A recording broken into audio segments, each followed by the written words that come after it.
What's up, guys? Mr. Jones Tattoo here. Got some exciting news, as I have mentioned recently.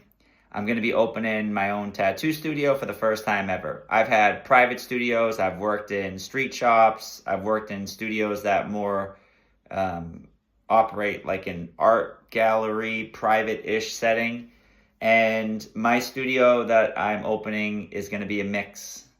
Um, I will be working with other artists, and to no surprise, I'm going to be selective of who I share space with. But one thing I want to talk about is how tattoo artists are more than just tattoo artists. Everybody operates at a different level. Some people operate at a higher level, a lower level. But as a tattoo artist,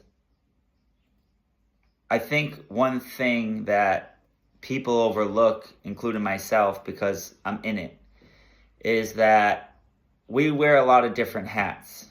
So the stars really have to align, I feel, for you to be a great tattoo artist.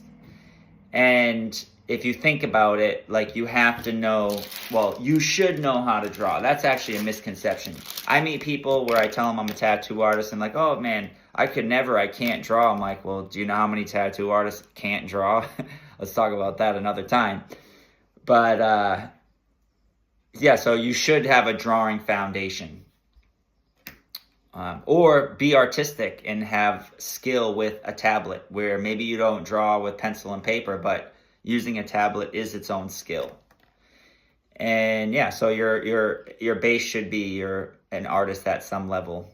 And then you have to learn how to apply that to skin with needles on a bloody canvas, where if somebody is eating healthy and hydrated and they're sleeping well, I feel from true experience, their skin responds better to the tattoos. Because I've tattooed somebody and then 3 months later worked on another body part, and it's like the trauma to the skin, it's just super red and bloody. So you're working on a canvas that is like very, very, unique. It's not like paper or painting a wall. So you have to be a tattooer after the artist. And then you have to kind of be a salesman or a saleswoman, where you're selling yourself to people. And there's a lot of ways to do that. And I teach this when I do tattoo education, if you're interested. What you choose to wear, how you choose to look is a message to the world. And I think everybody is aware of that, but I don't think they're as intentional about how they present themselves for the response that they want to get back. So be on purpose about it.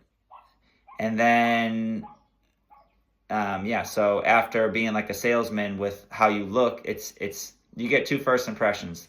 The first one is how you look. The second one is when you open your big mouth. So how you communicate with people, what choice words that you use. And I've picked things up over the years from other artists. Some of it people have told me and I've absorbed it. Some of the stuff I've kind of learned on my own from communicating with people through FaceTime or in person and seeing their response to what I'm saying. And then you got to be a social media person. You literally have to promote yourself now. It's not like the days where people would walk in a studio because there's a sign out in the front. Now everybody's looking at their phone. People aren't even looking at the road when they're driving, never mind signs on the side of the road advertising. So yeah, you have to be a social media person, and then you have to be clean and sanitary, which is a lot of people are lacking. If I'm going to be honest, if I worked for the state, I'd probably shut down a lot of tattoo artists, or at least smack them and get them in line. And that's part of why I wear white. I always tell people at consults, I'm as clean as my t-shirt. Like, I'm very sanitary, I'm very meticulous, I'm very particular. And what other jobs do you have? You got to be on top of your health, because when you do tattooing, you're sitting for a living. I do crazy long sessions. I tattooed a kid the other night for 13 hours across his whole chest. I'm hunched over the whole time, my neck, everything. So I've learned to do physical activity outside of tattooing to kind of keep my posture in check. So yeah, awareness of your body for longevity. There's just so many layers to it. And I love teaching tattoo education because I'm at a point now where I'm so far in and I still love it like a lot. I love the drawing process, the cleaning, the setup, the breakdown, the interaction with people. I'm very lucky.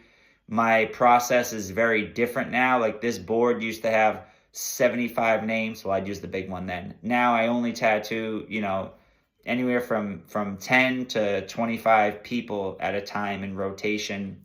And I get paid very well I charge for consultations, I charge a drawing fee, I charge a premium for my time, and people don't just pay it, they willingly pay it. And I don't expect a tip from anybody. Tattooing's a weird thing where like we kind of work in an industry where like people like tip or feel like they have to. And most of my clients do. It's a very awkward question at the end when someone asks, how much do I tip? I'm like, I don't know, a lot. I usually just tell them what other people do, and that's kind of the standard, because some people will like give you like 20%. Some people will give you like on a massive number, they'll give you like $100, or on a very small scale, they'll give you like $100. So that's a tricky one to answer. But even at the level I'm at with charging what I'm charging, people are still giving me more on top of it, which is saying something, right? They're not just coming in and giving you like the bare minimum by giving you what they ask by what you ask. They're giving you above and beyond. So all of this isn't by accident. I have a process and what I do to build a relationship with somebody and keep them in the works throughout the process of drawing and showing them like the hours that go into it. So they're not just giving me a drawing fee to sit at the table for an hour. I'm putting 5, 10, 12, 15 hours in their drawing days before, even before breaking skin. So yeah. All right, guys, stay tuned. If you're interested in tattoo education, keep an eye out, because when I have my studio, I'm going to take it to another level. I've done seminars, I've done one-on-one tattoo education, but with the studio space, I want to treat it almost like an art academy, where it's like going to the gym. You don't just come in, do a seminar, go home, and hope something sticks. I want to do continuing education. I want to pick subject matter to learn how to draw and get better at, and focus on that, kind of like a muscle, and working it continuously. So if you hung in to the end, I love you, because 7 minutes and 30 seconds of your life nowadays is a lot of time. So thank you. Stay tuned. Peace.